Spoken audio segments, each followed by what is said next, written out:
DJ Moral Stories. ಅಂಕಿತಾಳ ಕೋಣೆಯಲ್ಲಿ ಒಗೆಯುವ ಬಟ್ಟೆಗಳು ಜಾಸ್ತಿ ಇದ್ದವು. ಅವಳು ಒಂದು ಕೈಯಲ್ಲಿ ಒಗೆದಿರುವ ಬಟ್ಟೆಗಳನ್ನು ಹಿಡಿದುಕೊಂಡು ಅದನ್ನು ಹಾರಾಕಲು ಹೋಗುತ್ತಿದ್ದಳು. ಅವಳ ಪಕ್ಕದ ಮನೆಯ ಅಕ್ಕ ಹೀಗೆ ಹೇಳುತ್ತಾಳೆ, ಹರೇ ಅಂಕಿತಾ, ನಾಳೆ ಕರ್ವಾ ಚೌತ್ ಇದೆ. ಎಲ್ಲಾ ಮಹಿಳೆಯರು ಮೆಹಂದಿಯನ್ನು ಹಾಕುತ್ತಾ ಇದ್ದಾರೆ. ನಿಂದಂತೂ ಇದು ಮೊದಲನೇ ಕರ್ವಾ ಚೌತ್ ಅಲ್ವಾ? ಅಮ್ಮ ಹೇಳ್ತಾ ಇದ್ಲು, ನೀವು ಹಾಕೋತಿರಲ್ವಾ ಮೆಹಂದಿ, ಅದ್ರಲ್ಲಿ ಕಾಂಪಿಟೇಷನ್ ಮಾಡ್ತೀರಾ ಅಂತ. ಅರೆ ಹೌದು, ಬಾ ಕೆಳಗಡೆ ಬಾ, ನಾವೆಲ್ಲರೂ ಸೇರಿ ಒಟ್ಟಿಗೆ ಮೆಹಂದಿ ಹಾಕೊಳ್ಳೋಣ. ಅರೆ ಅಕ್ಕ, ನನ್ಗೀಗಂತೂ ತುಂಬಾನೇ ಕೆಲಸ ಇದೆ. ಅಡ್ಗೆ ಮಾಡಬೇಕು, ಮನೆ ಕ್ಲೀನ್ ಮಾಡಬೇಕು, ಅಮ್ಮನಿಗೆ ಔಷಧಿ ಕೊಡಬೇಕು. ಇದೆಲ್ಲ ಮಾಡೋಷ್ಟೊತ್ತಿಗೆ 3 ಗಂಟೆ ಆಗೇ ಹೋಗುತ್ತೆ. ಅಯ್ಯೋ, ನೀನ್ ಪಾಪದ ಹುಡುಗಿ. ನಿನ್ನ ಅತ್ತೆ ಮೆಹಂದಿ ಹಾಕ್ಸಕ್ಕೆ ಟೆಂಟ್ ಹತ್ರ ಕೂತ್ಕೊಂಡಿದ್ದಾರೆ. ನೀನ್ ಮೆಹಂದಿ ಹಾಕೊಳ್ಳಕ್ಕೆ ಬರ್ಬೇಕು ಅಲ್ವಾ? ಅತ್ತೆನ ಮೆಹಂದಿ ಹಾಕ್ಸಕ್ಕೆ ನಾನೇ ಕಳ್ಸಿದ್ದು ಅಕ್ಕ. ನನ್ಗೂ ಮೆಹಂದಿ ಹಾಕಕ್ ಬರುತ್ತೆ. ಎಲ್ಲಾ ಕೆಲ್ಸ ಮುಗಿಸಿ ರಾತ್ರಿ ಮೆಹಂದಿ ಹಾಕೊಂಡ್ ಮಲ್ಕೋತೀನಿ. ಅಕ್ಕ ಟೆಂಟ್ ಒಳಗೆ ಹೋಗುತ್ತಾಳೆ. ಅಂಕಿತಾಳೊಂದಿಗೆ ತಾನು ಸಹ ಮೆಹಂದಿ ಹಾಕಿಸಿಕೊಳ್ಳಲು ಹೋಗುತ್ತಾಳೆ. ಬೇರೆ ಮಹಿಳೆಯರೊಂದಿಗೆ ಜಗಳವಾಡಲು ನಿಲ್ಲುತ್ತಾಳೆ. ಇವರು ನೋಡಿ, ಇವ್ರಿಗೆ ಸ್ವಲ್ಪನೂ ಕರುಣೆನೇ ಇಲ್ದೆ ಹೊಸದಾಗಿ ಮದ್ವೆ ಆಗಿರೋ ಇವ್ರ ಸೊಸೆನ ಮೆಹಂದಿ ಹಾಕ್ಸಕ್ ಕಳಿಸ್ದೆ ಇವರೇ ಮೆಹಂದಿ ಹಾಕಿಸ್ಕೋತಾ ಇದ್ದಾರೆ. ನಾಚಿಕೆ ಆಗಲ್ವಾ ಇವರಿಗೆ? ಮೆಹಂದಿ ಹಾಕಿಸ್ಕೊಳ್ಳೋ ವಯಸ್ಸಾ ಇವ್ರದು? ಈ ಮಾತು ಅಂಕಿತಾಳ ಅತ್ತೆಯ ಕಿವಿಗೆ ಬಿದ್ದಿತು. ಏನ್ ನಡೀತಾ ಇದೆ ಇಲ್ಲಿ? ನಿನ್ನೆ ಮೊನ್ನೆ ಮದ್ವೆ ಆಗಿರೋ ಹುಡುಗಿ, ನಿನಗೆ ಇಷ್ಟೊಂದು ದಿಮಾಕ? ಅಕ್ಕಪಕ್ಕದಲ್ಲಿ ನನ್ನ ಮಾನ ಮರ್ಯಾದೆ ಹೋಗ್ತಾ ಇದೆ. ನನಗಿದೆಲ್ಲ ಇಷ್ಟ ಆಗುದಿಲ್ಲ. ಈಗಲೇ ನಾನು ಅವಳಿಗೆ ಪಾಠ ಕಲಿಸ್ತೀನಿ. ನಾನು ಏನು ಅಂತ ಅವಳಿಗೆ ತೋರಿಸ್ತೀನಿ. ಅವಳು ಒಳಗೆ ಬರುತ್ತಿದ್ದಂತೆಯೇ ಅಂಕಿತಾ ಅಡುಗೆ ಮಾಡುತ್ತಿರುತ್ತಾಳೆ. ಹಾಗೆ ಫೋನ್ನಲ್ಲಿ ತನ್ನ ತಾಯಿಯೊಂದಿಗೆ ಮಾತನಾಡುತ್ತಿರುತ್ತಾಳೆ. ನಿನ್ ನೆನಪು ತುಂಬಾ ಕಾಡ್ತಿದೆ ಅಮ್ಮ. ನೀನು ಕೂಡ ಮೆಹಂದಿ ಹಾಕಿಸ್ಕೊಂಡಿದ್ಯಾ ಅಲ್ವಾ? ಹೊಸ ಸೀರೆ ಅಂತೂ ತಗೊಂಡಿರ್ತೀಯ. ನಾಳೆ ರಾತ್ರಿ ಅಂತೂ ನಿನ್ ಮದುಮಗಳ ತರ ಕಾಣಿಸ್ತಿರ್ತೀಯ. ಅಮ್ಮ, ನೀನ್ ವಾಟ್ಸಪ್ ನಲ್ಲಿ ನನ್ ಫೋಟೋ ಕಳಿಸ್ತೀಯಾ? ಅಂಕಿತಾ ಫೋನಲ್ಲಿ ಮಾತನಾಡುತ್ತಿರುವಾಗ ಅವಳ ಅತ್ತೆ ಬಂದು ಅವಳ ಕೈಯಲ್ಲಿದ್ದ ಫೋನನ್ನು ಕಿತ್ತುಕೊಂಡಳು ಮತ್ತು ಕಿರುಚಾಡುತ್ತಾ ಹೇಳುತ್ತಾಳೆ, ಆಹಾ, ಫೋಟೋ ಬೇಗ ಕಳಿಸಿ ಈ ಬಿಕಾರಿಗೆ. ಆಹಾ, ನಾವೆಲ್ಲ ಇಲ್ಲಿ ಕರ್ವಾ ಚೌತ್ ಎಲ್ಲಿ ಮಾಡ್ತೀವಿ? ನಿಮ್ ಮಗಳಿಗೆ ಬರೀ ಕೆಲಸ ಮಾಡಿಸ್ತಾ ಇರ್ತೀವಿ. ಅವಳಿಗೆ ಮೆಹಂದಿ ಹಾಕ್ಸ್ಕೊಳಕ್ಕೂ ಬಿಡ್ತಾ ಇಲ್ಲ. ನಮ್ಮಷ್ಟು ಪಾಪಿಗಳು ಯಾರಿದ್ದಾರೆ ಈ ಪ್ರಪಂಚದಲ್ಲಿ? ಅತ್ತೆ, ಏನ್ ಮಾತಾಡ್ತಾ ಇದ್ದೀರಾ? ದಯವಿಟ್ಟು ನೀರ್ ಕುಡೀರಿ, ನಿಮ್ BP ಜಾಸ್ತಿ ಆಗ್ತಿದೆ. ನಿಲ್ಸು ನಿನ್ನ ಆಟಗಳನ್ನೆಲ್ಲ. ಅಶೋಕ್ ಏನಾದ್ರೂ ಲವ್ ಮ್ಯಾರೇಜ್ ಮಾಡ್ಕೊಳ್ದೆ ಹೋಗಿದ್ರೆ ನಿನ್ನ ಈ ಮನೆ ಒಳಗಡೆ ಸೇರಿಸ್ತಾನೆ ಇರ್ಲಿಲ್ಲ. ನನಗಂತೂ ಒಂದ್ ಅರ್ಥ ಆಗ್ತಿಲ್ಲ, ನಿಮ್ಮಮ್ಮ ನಿನ್ಗೆ ಒಳ್ಳೆ ಸಂಸ್ಕಾರನೇ ಹೇಳ್ಕೊಟ್ಟಿಲ್ವಲ್ಲ. ನೀವೇನ್ ಹೇಳ್ತಾ ಇದ್ದೀರಾ ಅಮ್ಮ? ನಾನಿಲ್ಲಿ ಯಾರ ಮರ್ಯಾದೆನೂ ಕೂಡ ತೆಗಿತಾ ಇಲ್ಲ. ಮನೆ ಕೆಲಸ ಯಾರು ಮಾಡೋದಿಲ್ಲ. ನೀನು ಹೇಳಿರೋ ಒಂದು ಮಾತಿಂದ ಇಡೀ ಬೀದಿ ಎಲ್ಲರೂ ನನ್ನ ಆಡ್ಕೋತಾ ಇದ್ದಾರೆ. ಎಲ್ಲಾ ಹೆಂಗಸರು ನನ್ನನ್ನು ನೋಡಿ ಬೈತಾ ಇದ್ದಾರೆ. ನನ್ನ ದೌರ್ಭಾಗ್ಯ ನೀನು ನನ್ನ ಮನೆಗೆ ಬಂದಿರೋದು. ಅಮ್ಮ, ನಾನೇನು ಹೇಳಿಲ್ಲ. ಆಹಾಹಾಹಾ, ಎಂತ ಮಾತಾಡ್ತಾ ಇದೀಯಾ ನೀನು? ನೀನು ಹಣೆ ಮೇಲೆ ಸಿಂಧೂರ ಇಟ್ಕೊಂಡು ಅಲ್ಲಿ ಇಲ್ಲಿ ಓಡಾಡ್ತಾ ಇರ್ತೀಯ ಅಲ್ವಾ? ಅದು ಕೇವಲ ನನ್ ಮಗಯಿಂದ ಅಷ್ಟೇ. ಮನೆಗ್ ಬರ್ಲಿ ಅಶೋಕ್, ಡೈವರ್ಸ್ ಕೊಡಿಸ್ತೀನಿ ನಾನು. ಅಮ್ಮ, ಆ ಥರ ಎಲ್ಲ ಮಾಡಬೇಡಿ. ಇದು ನನ್ನ ಮೊದಲನೇ ಕರ್ವಾ ಚೌತ್ ಆಗಿದೆ. ನನಗೆ ಆಶೀರ್ವಾದ ಮಾಡಿ ಯಾವಾಗಲೂ ಸುಮಂಗ್ಲಿ ಆಗಿರೋದಕ್ಕೆ. ನಾನು ನಿಮ್ಮ ಆಶೀರ್ವಾದನ ಜೀವನ ಇರೋವರೆಗೂ ಪಡ್ಕೋಬೇಕು ಅಂತ ಅನ್ಕೊಂಡಿದ್ದೀನಿ. ನೋಡು ಅಂಕಿತಾ, ನೀನು ಈ ಮನೇಲಿ ಇರಬೇಕು ಅಂದ್ರೆ ಹೋಗಿ ಮೆಹಂದಿ ಹಾಕಿಸ್ಕೋ. ಆ ಮೆಹಂದಿ ತುಂಬಾ ಚೆನ್ನಾಗಿ ಬಂದ್ರೆ ಅಷ್ಟೇ ನಿನಗೆ ಈ ಮನೇಲಿ ಇರಲು ಅವಕಾಶ. ಅಷ್ಟೇ ಅಲ್ಲ, ಇವತ್ತಿಂದ ಈ ಮನೇಲಿ ನಿನಗೆ ಊಟನೂ ಸಿಗೋದಿಲ್ಲ, ಹಾಗೆ ನೀರು ಕೂಡ ಸಿಗೋದಿಲ್ಲ. ನಾಳೆನೆ ನೀನ್ ಎಲ್ಲಾ ವೃತ್ತಗಳು ಕೂಡ ಮುರಿದೋಗುತ್ತೆ. ನೀ ನನ್ನ ಮಗನ ಎಷ್ಟು ಚೆನ್ನಾಗಿ ಪ್ರೀತಿ ಮಾಡ್ತೀಯಾ ಅಂತ. ಅಂಕಿತಾಳ ಕಣ್ಣಲ್ಲಿ ಕಣ್ಣೀರು ಬರುತ್ತಿತ್ತು. ಅವಳು ತನ್ನ ಎಲ್ಲಾ ಕೆಲಸಗಳನ್ನು ಮುಗಿಸಿ ತನ್ನ ಕೋಣೆಗೆ ಬಂದು ಕೈಯಲ್ಲಿ ಅಶೋಕ್ನ ಫೋಟೋವನ್ನು ಹಿಡಿದು ಆ ಫೋಟೋದೊಂದಿಗೆ ಮಾತನಾಡಲು ಪ್ರಾರಂಭಿಸುತ್ತಾಳೆ.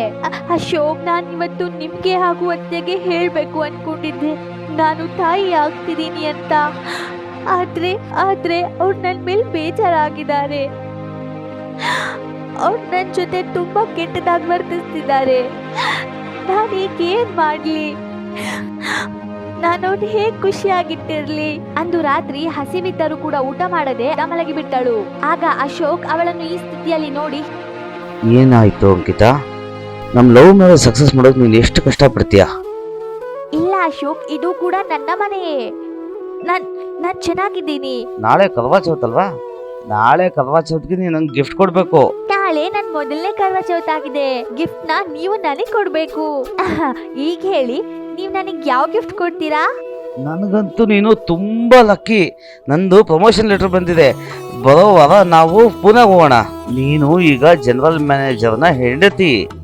ಅಶೋಕ್, ನಾವೇನಾದ್ರೂ ಇಲ್ಲಿಂದ ಹೊರಗಡೆ ಹೋದ್ರೆ ಅಮ್ಮನ ಸೇವೆ ಯಾರು ಮಾಡ್ತಾರೆ?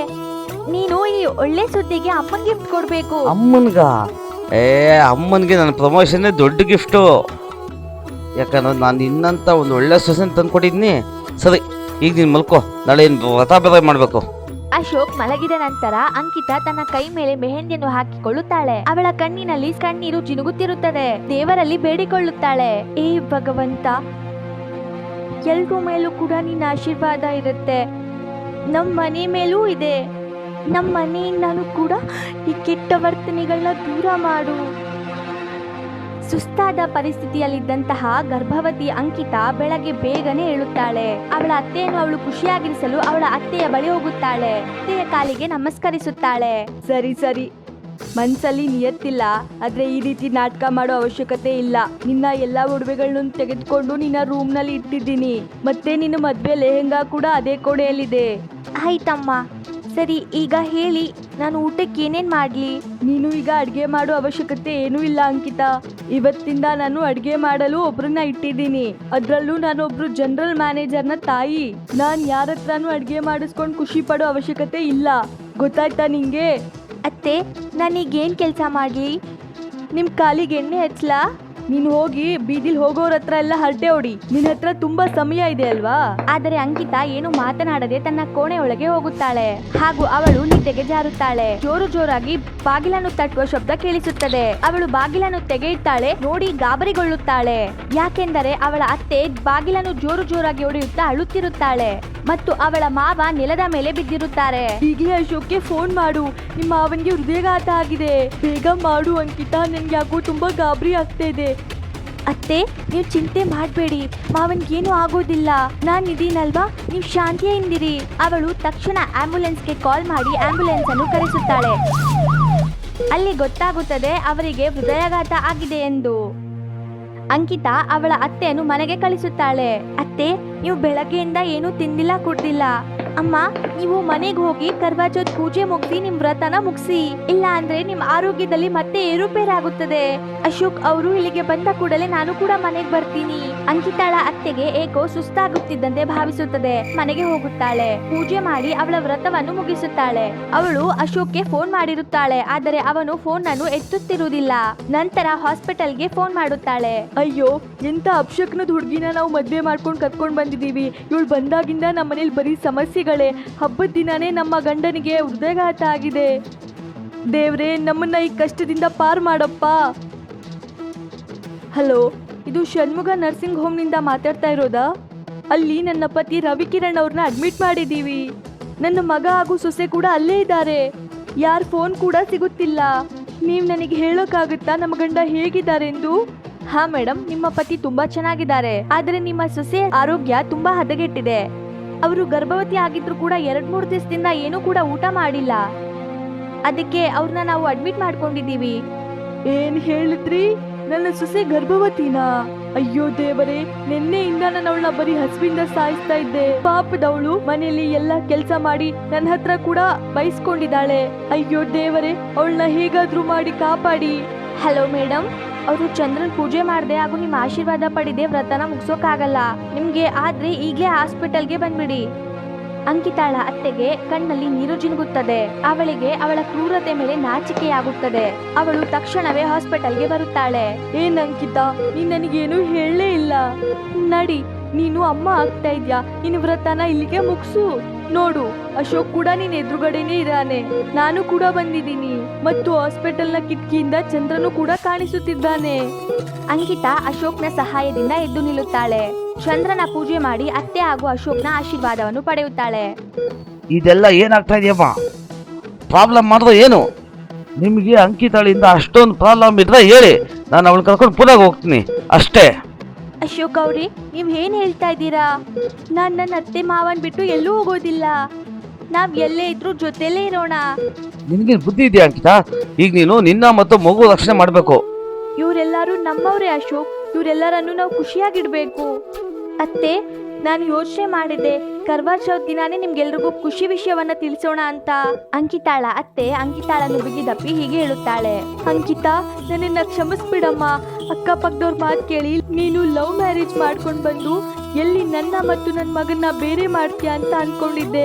ಅಂಥದ್ರಲ್ಲಿ ನಾನು ಕೂಡ ನಿನ್ನನ್ನು ಸರಿಯಾಗಿ ನೋಡ್ಕೊಳ್ಳಿಲ್ಲ. ನನಗೆ ಗೊತ್ತಿದೆ ಅತ್ತೆ, ಆದರೂ ಕೂಡ ನನಗೆ ನಿಮ್ಮ ಮೇಲೆ ಯಾವುದೇ ಮುನಿಸು ಬೇಜಾರಿಲ್ಲ. ಹೇ ಕರ್ವಾ ಚೌತ್ ಭಗವಂತ, ನೀನು ನಮ್ಮ ಮನೆಯನ್ನ ಉಳಿಸ್ಬಿಟ್ಟೆ. ಎಂಥ ಭಾಗ್ಯಶಾಲಿ ನನ್ನ ಸೊಸೆ. ಇವಳಿಂದ ನನ್ನ ಗಂಡನೂ ಕೂಡ ಉಳ್ಕೊಂಡ್ರು, ಹಾಗೆ ಮನೆಗೆ ಒಬ್ಬ ರಾಜಕುಮಾರ ಕೂಡ ಬರ್ತಾ ಇದ್ದಾನೆ. ಇವತ್ತು ಕರ್ವಾ ಚೌತ್ ದಿನ ಆ ಭಗವಂತ ನಮ್ಮೆಲ್ಲರನ್ನೂ ಖುಷಿಯಾಗಿಟ್ಟಿರ್ತಾನೆ. ಇದೆಲ್ಲ ನಿನ್ನಿಂದ ಆಗಿದ್ದು ಅಂಕಿತಾ. ಇನ್ ಮುಂದೆ ನಾನು ಯಾರ ಮಾತನ್ನು ಕೇಳೋದಿಲ್ಲ.